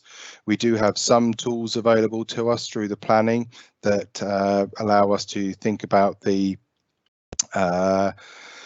performance of landowners or developers when it comes to delivery, and that's certainly something that we are looking at strengthening as far as we possibly can in the draft island planning strategy. But I'm confident that we've covered off the issue as far as we can under the current legislation in the officer consideration and recommendation of this application. Sorry, I must come back on that. Can we honestly say that the Isle of Wight Council, as they're the developers at the site, surely they need to report to members on what their intentions are and how they're going to work this, and they're not just trying to raise the money on the site to sell on to a developer, that they are actually going to be involved in the development of this site rather than letting it pass on to a developer and then sit there forever. So I think we have a right now, as the council are the developers of this site, to ask them what their intentions are. I mean, we've heard from the deputy leader, but we know he's interested in developing the site, but how they're going to do it, we still haven't heard.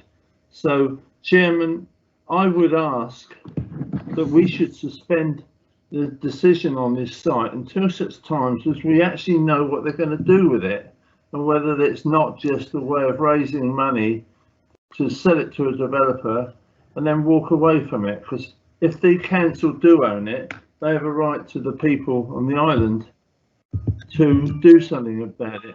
Yeah, the council notwithstanding, I haven't got an axe to grind anyway. Thank you. The council are held to account by full council and by the electorate. I'm not sure, it's been my comment here, but I'm not sure that you can put conditions on what someone's going to do with the site. Okay, well that's up to the council to decide that. We can. Ben? Thank you, Chairman. I mean, it might be something that Russell and or Ollie wants to comment on from a planning condition perspective, but everything that you've said is right in terms of the planning permission rides with the benefit of the land, and it is the land that benefits from it. It's technically a matter for the landowner as to what they want to do with the land once they have the benefit of the planning permission.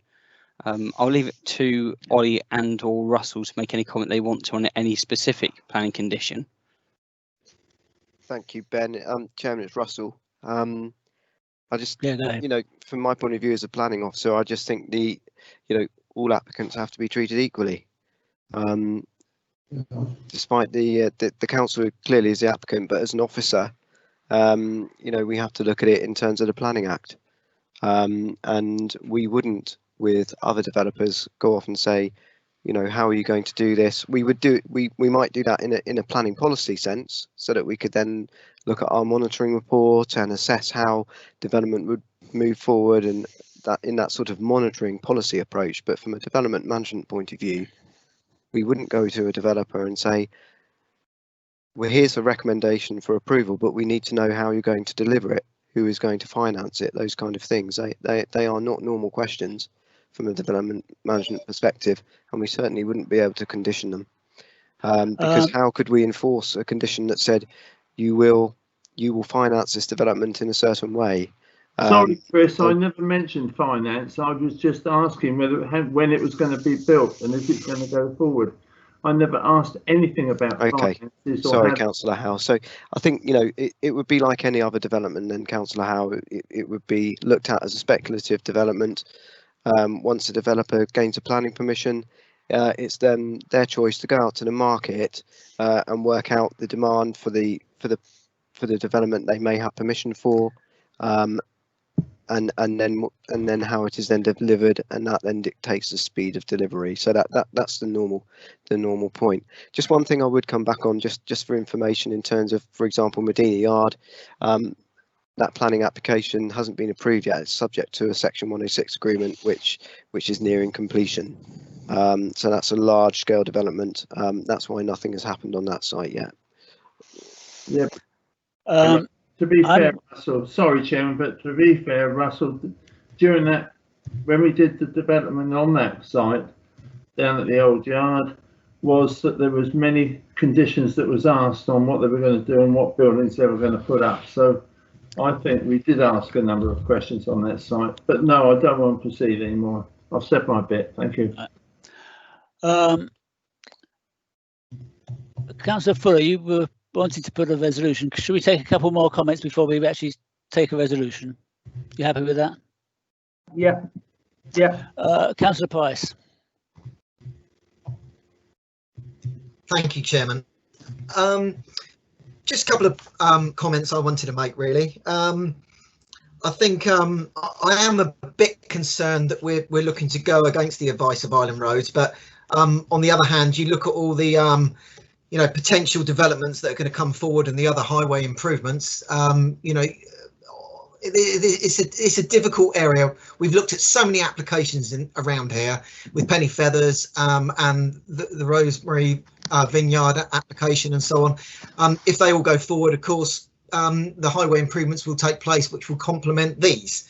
But I do understand the local councillors and Ryde Town Council's view on the highways issues. But I think looking to a more positive view, for instance, the ponds and the area to the sort of southwest of the site, I think eventually that would be a massive benefit ecologically to the local area. I could see this, if this whole site was built out, that particular area with the ponds and the scope for wildlife to flourish in there would probably eventually create an artificial nature reserve. So I can't be against the ponds and that area because it offers a huge benefit ecologically. I do agree with Councillor Howe about the other sites. If suddenly all those sites were suddenly started to be built or all commenced over the next year or two, and this site commenced as well, I think it's all highly unlikely, but if it did all commence in one go, you would look at absolute hell for the residents of Ryde while it's all being built. So, but I'm sure our planning authority have, a handle on that. And if these suddenly all did commence, there would have to be some, significant plans put in place to accommodate all of that. But how I wanted to sort of sum this up before anyone does make a recommendation is that, there are issues. There are highway issues. There are potential issues in relation to what the site could be used for post-COVID. But let's just hope that we go back to normal life in a year's time, perhaps, and that suddenly office blocks and commercial buildings are all required again. But there are many positive issues with regards to this development. It isn't all negative. Look at the green spaces and the ecological issues. Look at the highway benefits at the end of Smallbrook Lane onto Great Preston Road. That is a positive benefit from this. At the moment, that junction is dangerous with extra potential traffic, yeah, it could become more complex. But at the moment, this would offer a benefit to that junction. So I cannot see a negative on that. So overall, you know, I think with the issues there are, this is positive. And thankfully, for once, we're looking at something that is virtually all employment. We're not just looking at building houses all over green space. We're looking at putting employment into an area that potentially much needs it. Thank you, Chairman. Thank you. Councillor Hollis. Thank you, Chairman. I did type in a message, but I don't know whether it went through the ether. I would propose that we accept this application. I'd like to propose that we and my mind's been put at rest about the aquatic side on the western side. I now understand it, and I think there are, as Councillor Price has said, a lot of very good things, and I would look for a seconder. Would someone like to second that motion?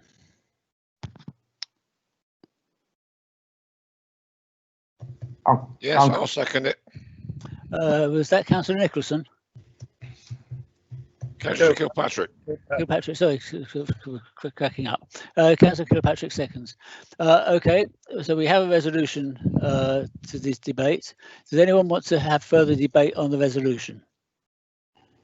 Chairman, if I can, it's Ben Gard again. Just a quick one. I'm certain this is the case, and it's just to confirm with Councillor Hollis that it is a recommendation for approval in accordance with officer recommendation. It is. Thank you, Councillor Hollis. Thank you. Thank you, Chairman. Okay. Councillor Jones-Evans, do you want to chat once we have the resolution? Sure.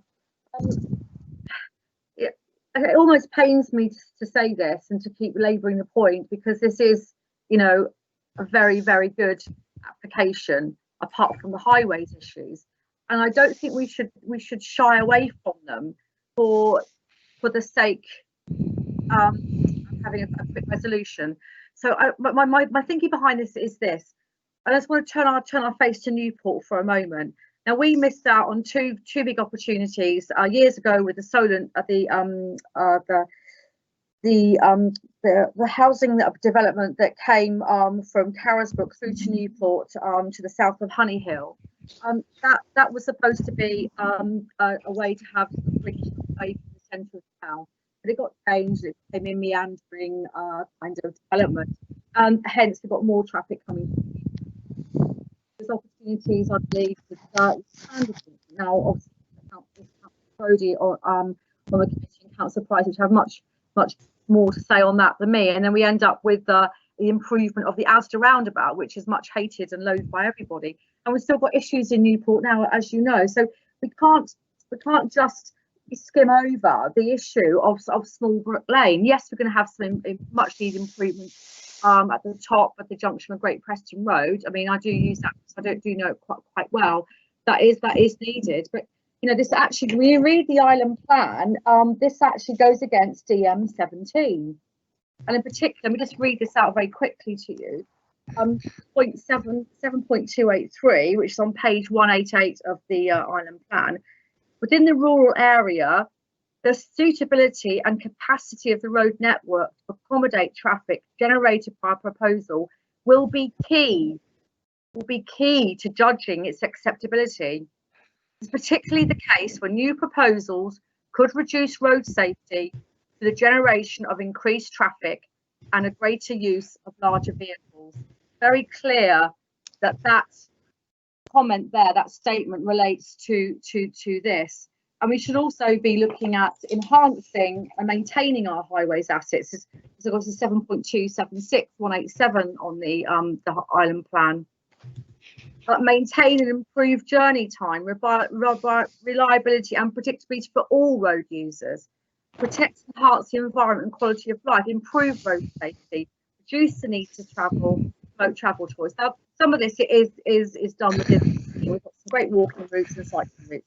Fantastic. I love it. I love the ecological, and it fits in as Mr. Ashman said, with us being a biosphere.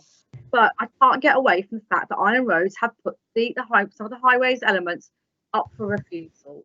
And I have to take this seriously. As a member of the Isle of Wight Council representing residents, I have to take that seriously, as much as it pains me. And then believe me, I want this to happen. But I am unconvinced, and I remain firm in my belief that, you know, for once in my life, I'm actually going to agree with Island Rose. I think until those items that they have raised are sorted out, then I just can't, with my conscience, I cannot approve this as it stands. Okay, thank you. Councillor Fuller. Thank you. Right, thank you. I'm going to say very much the same as Julie did before me. You know, my view is that we have experts looking at this. The experts we've had years to work with to get this right, and the experts from Island Roads still don't accept the proposals that we see before us. I'm in full support of the principle of the development, but I think what we need to do is we need to be able to get that reassurance from Island Roads. I think the three issues that Island Roads seem to have are resolvable, and it's like we're sort of like running wild with this application without thinking about the consequences. And I think, you know, we need to get this right. There's a huge amount of development that's going to go on in Ryde in the future, and there's nothing that hits the economy worse than having roads that are blocked up, congested, and people not being able to get from A to B. So I think we need to get that right, and I think when we get that right, we can all unanimously support this application. But until we get to that point, we still need to have that conversation. We still need to support the views of Island Roads, and I can't support this application until I have Island Roads' reassurance. Thank you. Thank you. Councillor Brodie. Thank you, Chair.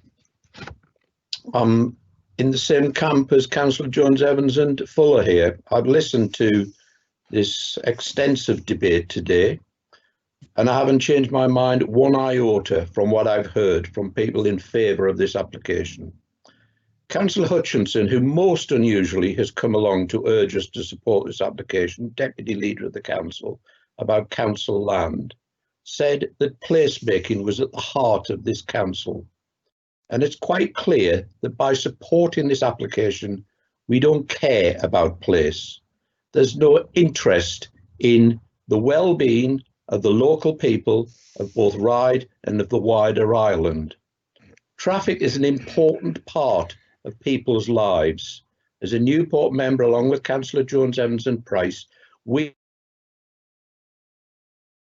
the mistake made in our town, certainly over my 30 years on the Isle of Wight, and is currently being made at St Mary's Roundabout. Ryde desperately needs work on its road infrastructure, particularly before you start expanding the town southerly in this manner. You've already got an approval for an enormous housing development to the south. You've got the Rosemary Lane one to the west, which has hardly been mentioned today, all of which are going to be dependent on this rural lane, Smallbrook Lane. Remember, it's called a lane, it's not a road. It seems to me that, and I am no fan of island roads, as people are very well aware, I have an alternative name for them normally, but they've made it very clear that there are issues that they think they cannot support here. By allowing this development, we will create major issues at the junction with Great Preston Road and at Westridge Cross. There is no doubt about that whatsoever. This application should be refused. It should be refused on the grounds of inadequate highways provision. It's also very clear that DM17 is being contravened. What is the point of having a core plan if you're not going to pay any attention to it? So therefore, I will be voting against this application, regretfully, because yes, we need jobs on the island, but sadly, I suspect in the years to come, it's going to be about using what industrial units we have on the island now, not the ones that we might be able to fill in the next few years. Thank you, Chair. Thank you, Councillor Brodie. Alan White has offered to comment. Would you like to come back, Alan?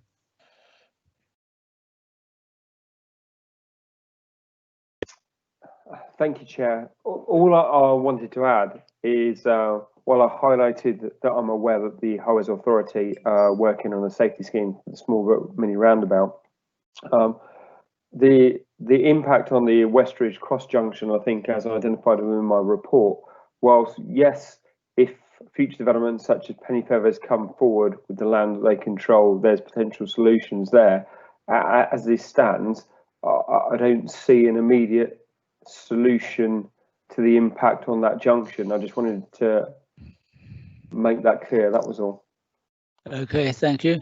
And Chris Ashman has also offered to give an update on some of the information, I think, concerning Councillor Howe's comments. Mr. Ashman? Thank you, Chair. I just wanted to try and provide some reassurance to Councillor Howe, really, in terms of the approach we're taking to the regeneration programme. Members may or may not recall that one of the key objectives of the programme is to actually help address our financial challenges. So it's not going to be in our interests to invest in developing this site and then not bring it forward for resulting development. So the other thing I'd like to make really is that we are starting here with community improvements, community infrastructure improvements in phase 1, which is the detailed application in front of the committee. This is designed to provide better services for local people. Thank you. Thank you very much. The officers asked to comment again. Russell.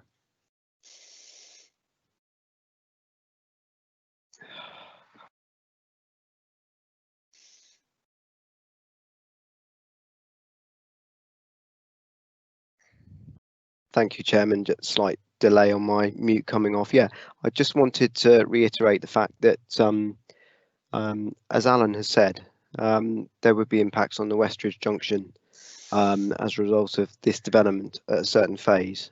And actually, there would be conditional control to prevent the stages of the development that would impact on that junction, its capacity, from coming forward if that capacity wasn't mitigated. So the legal agreement would secure contribution towards it. That contribution would need to be used to carry out those works to the junction. And obviously this development could be used as a part funder to upgrading that junction. So there is already a contribution taken from Rosemary Vineyard, for example, towards the junctions in this area of Ryde, and this development proposes to put forward a contribution towards it as well. And phase 3 and phase 4 of this development could not take place until those works to Westridge Junction had happened. And Island Roads have confirmed to officers that it would be at phase 3 that the impact would happen from this development on Westridge Cross. Hence the condition that says, unless works have been undertaken to Westridge Cross by virtue of the contributions that have been collected, those phases can't happen. And so hopefully that gives a little bit of security to members in terms of, you know, if this was granted tonight, it wouldn't mean that the whole site could be developed without any mitigation on that junction. Thank you, Chairman. Thank you very much, Russell. We seem to have run out of requests to comment. Can we move to the vote? Maria, are you going to call out the names? I am. Just to check, this is for Councillor Hollis's proposal to accept the application in line with the officer's recommendation. I'll just call each member's name in turn. If you can just say for, against or abstain. Councillor Beston. For. Councillor Brodie. Against. Councillor Cameron. For. Councillor Fuller. Against. Councillor Hastings. For. Councillor Hollis. For. Councillor Howe. Against. Councillor Jones Evans. Against. Councillor Kilpatrick. For. Councillor Tyndall. 4. Councillor Price. 4. Councillor Sorry, Marie. Hurt. 4. Who was that? It's Councillor Tyndall, 4. Yes, I've got that. Okay, thank you. Next. That's it. That's the whole planning committee. Would you like to declare the result? I have 8 for and 4 against. Thank you very much. Tories. We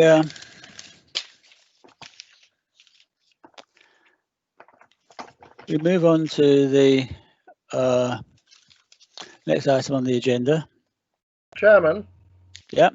Chairman, can I just ask, please, that in planning, we do not have political comments from anyone? Yes, I support that. Thank you.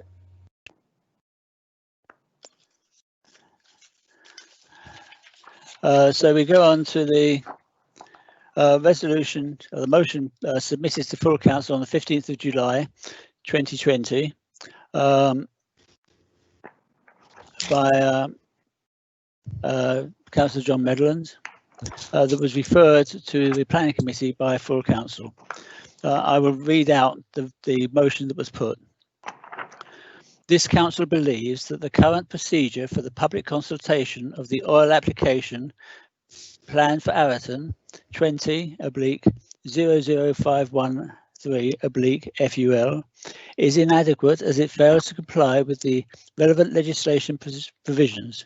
In particular, it appears that the current consultation procedure being followed is not proportionate to the potential impact of the development.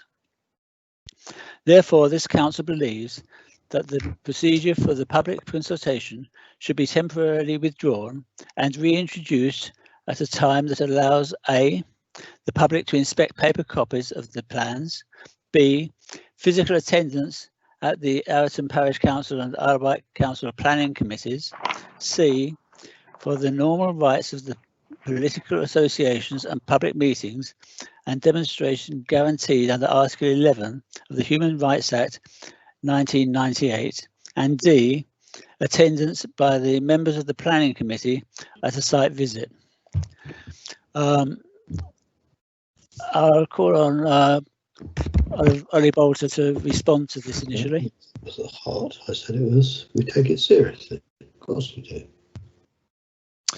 Thank you, Chairman. Can everybody hear me okay? Yep. Thank you. Well, within the motion, I think there are 3 distinct areas that members would want to be considering. And I would suggest that they are whether the consultation undertaken to date has complied with the relevant legislation, whether the implications of delaying the decision on this or indeed any other application, and whether an application can be assessed without a site visit. And if you're happy, Chair, I would like to just provide some further context and information for members on those 3 sections. Yes, please go ahead. Thank you.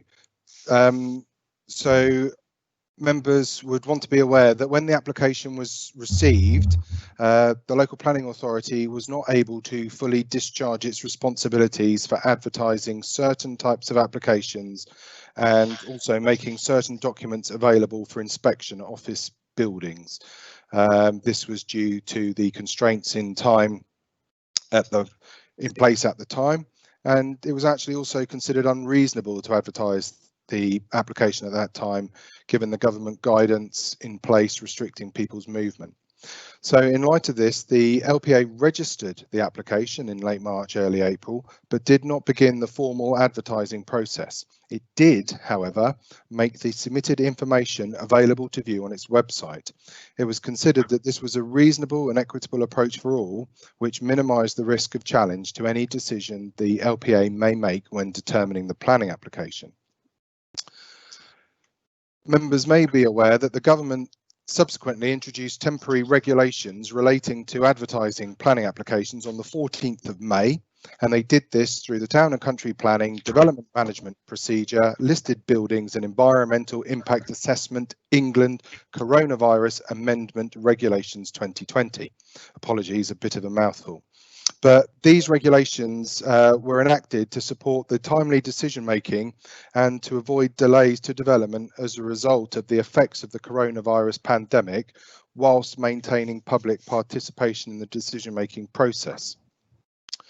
So a number of changes were introduced, including removing the need to make copies of applications and specific types of documents available to inspect, and the regulations accepted that information could be made available online.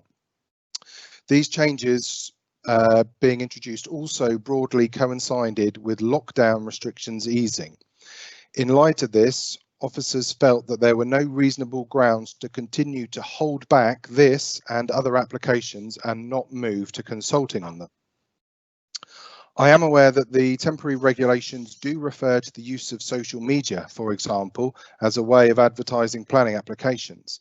Members would want to be aware, however, that these provisions are only required when the usual consultation requirements could not be met, such as if the usual notices could not be placed in the print media if that print media had temporarily or permanently ceased publication, for example.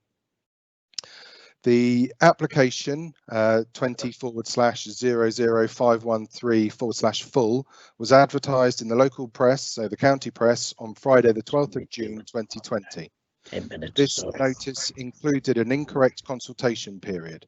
This error was identified very early and consequently no site notices were placed at that time and with incorrect information.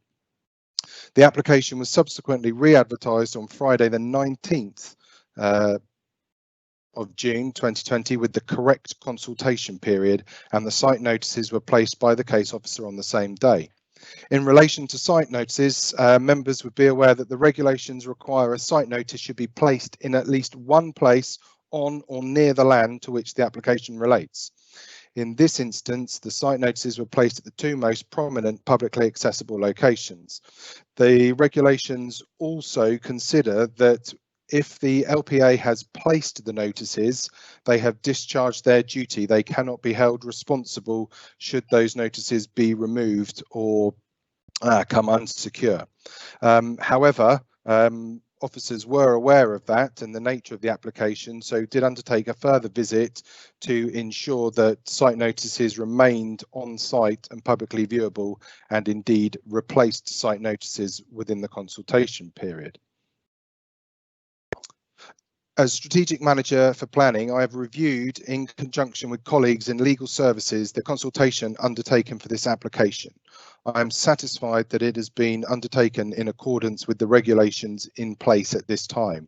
Apologies, members, I appreciate that that was quite an extensive response on that particular issue, but I consider it important to your deliberation that you are aware of that information. Now, if I may, Chair, I'll move on to the implications of delaying the decision on this or indeed any other application. And I would start with the point that the Isle of Wight Council, as the local planning authority, is required by law to register and validate any planning application unless the applicant submits insufficient information, and we cannot change this legal requirement. I've already referred to the fact that we didn't advertise major applications over the period of a few months due to government restrictions and guidance, but we still registered them and then relied on the applicants to understand why we were not able or willing to advertise and determine their application in the required timeframes. All applicants caught in this situation accepted this approach due to the unprecedented situation we were facing.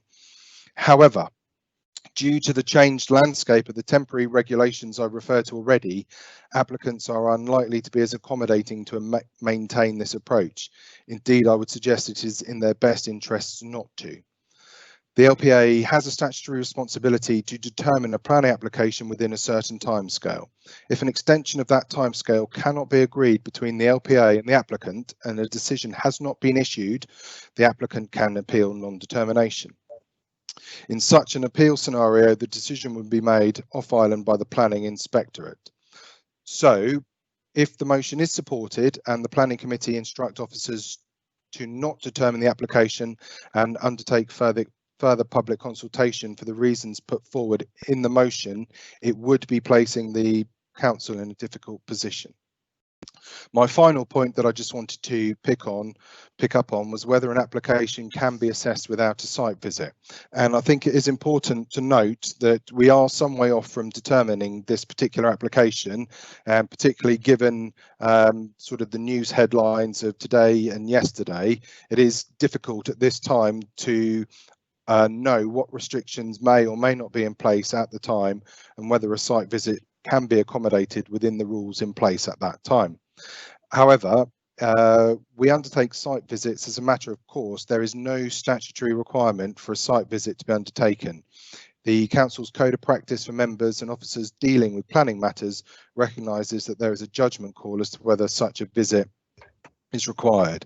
If it is deemed that a site visit is not required or possible, it is relevant. If it is relevant to the decision-making process, officers will ensure that appropriate information is available to the committee through the officer presentation to enable the committee to make a lawful decision. So in my conclusion, I would advise members that it is the view of officers that the consultation undertaken on this application has been in accordance with the regulations in place at the time. In light of this, there is no requirement for the LPA to undertake further consultation. If members were minded to support the motion and not determine that application to allow for further public consultation, it is highly likely that the applicant will appeal non-determination. If this happens, as advised, the application will be determined by the Planning Inspectorate. For the reasons given, it is therefore recommended by officers that members do not agree to support the motion. Thank you, Chairman. Thank you very much. Ben, do you, Senior Richard, Ben, do you have anything to add from a legal perspective? Thank you, Chairman. Nothing to add from me. I do support what's been said to you by Mr. Bolter there. The local planning authority considers it has a lawfully advertised application, and as you've heard, it's not before members for consideration, yes, and it will become before members for consideration in due course, and it considers that it has complied with the guidance and legislation in force at this difficult time. Thank you, Chairman. Thank you. Councillor Hollis. Thank you, Chairman. Either Mr. Bolter or Mr. Guard, I've always understood that, I can't remember though, how many forms of advertising or notification is the minimum requirement, and I think I've counted we have done at least 3.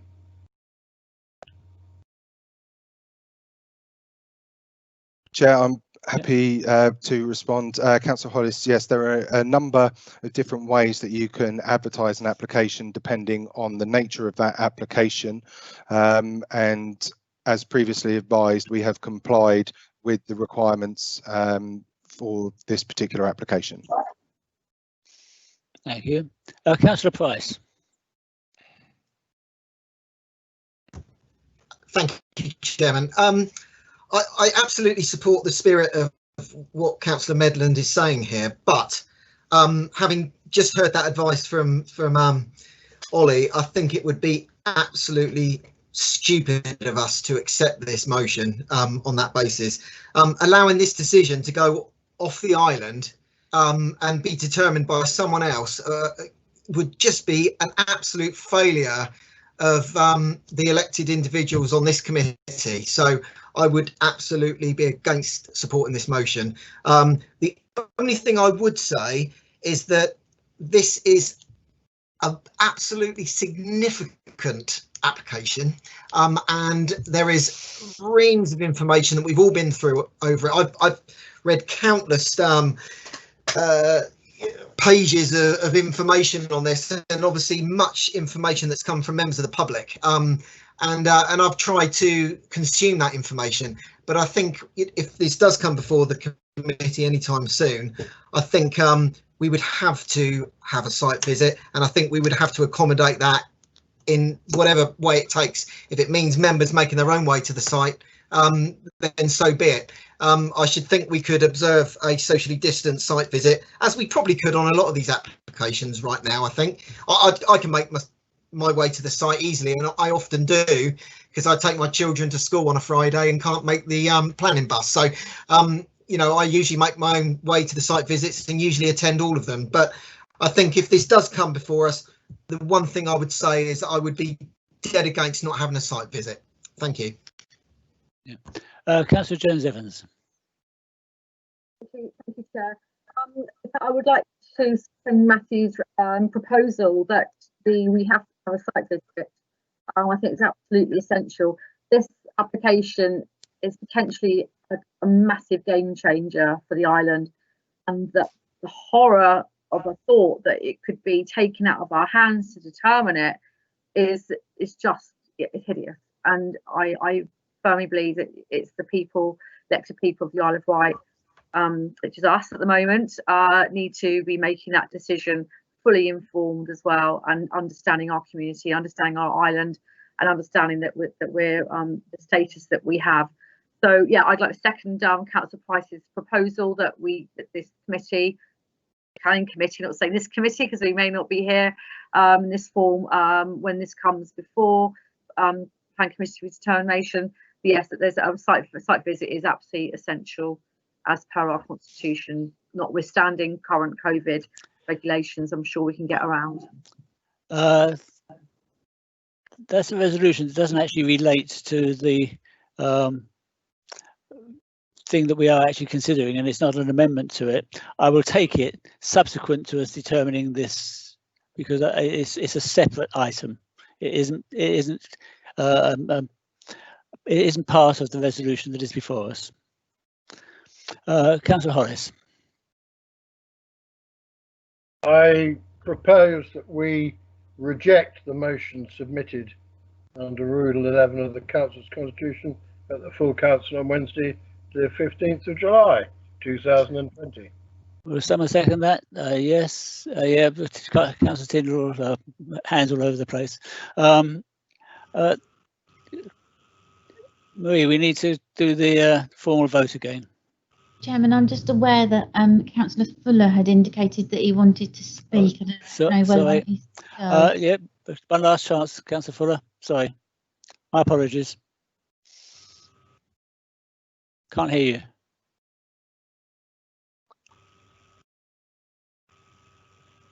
No, I can't come through. So, did you want to comment further, Councillor Fuller? We can hear you now. No, we can't.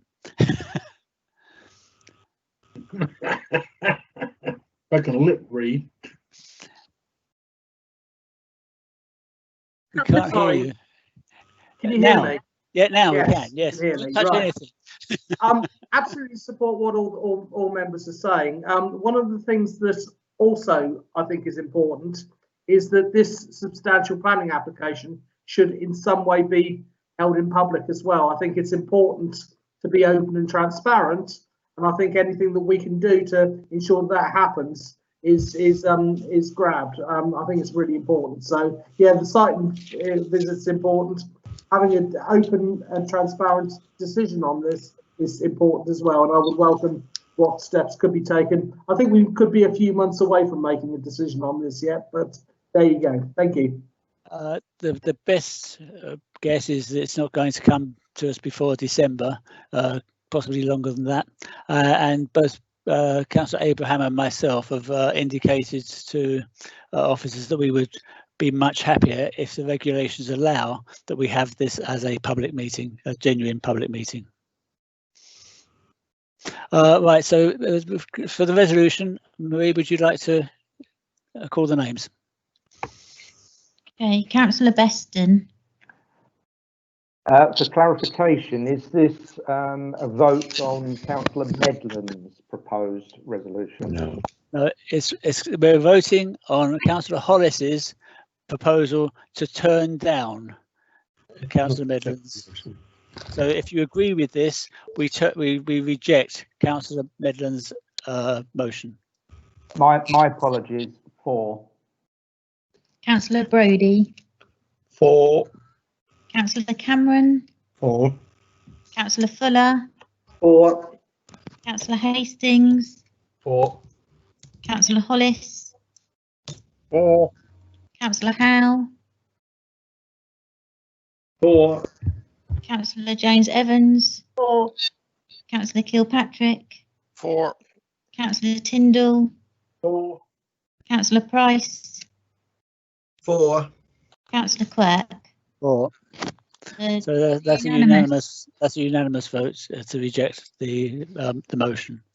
If we can now go on to the motion that Councillor Price put and that Councillor Jones Evans seconded, that we ensure that we do have a site visit prior to determination of the UCOG application. Does that require any comment or any discussion, or should we just go to a vote? Let's go to a vote. Yep. So Maria, are you ready again? I am. Councillor Beston. 4. Councillor Brodie. 4. Councillor Cameron. 4. Councillor Fuller. 4. Councillor Hastings. 4. Councillor Hollis. 4. Councillor Howe. 4. Councillor Jones Evans. 4. Councillor Kilpatrick. 4. Councillor Tyndall. Abstain. Councillor Price. 4. Councillor Quirk. 4. That's So, 11 for, none against, and 1 abstention. Okay, thank you very much. Do we have any members' questions? I haven't been notified of any, Chairman. So we don't have any formal members' questions, but I will allow Councillor Jones Evans to put her question. Thank you very much, Chair. You're always very kind to me when I forget to put a question in. I was just wondering if we could please have an update on the Newport Harbour Master Plan. Last time this was publicly, Councillor Stewart said the plans were well received apart from everywhere, the most of Newport, I seem to recall. So I know Councillor Price has been very in great discussions with Councillor Abraham and others, and I just wondered if the Planning Committee could have an update on the status of that plan, please. Well, I'm unable to give you that update. Is there anyone here who feels that they are? Councillor Price. Hooray! Thank you, Chairman. There's nothing to report right this minute, but we will be getting some news imminently. I've been promised. So hopefully I can circulate that to members. I've got a meeting with the leader next week, and I've been promised some good airtime with him and a final decision, certainly on the sea close housing element, if nothing else. Well done, Matthew. Okay. That's the end of the meeting then. Thank you very much, everyone, for attending, and see you next time. Thank maybe you. Maybe one day in person. Thank you. Thank you, Chairman. Thank you, Bye. members. Thank you, Chair.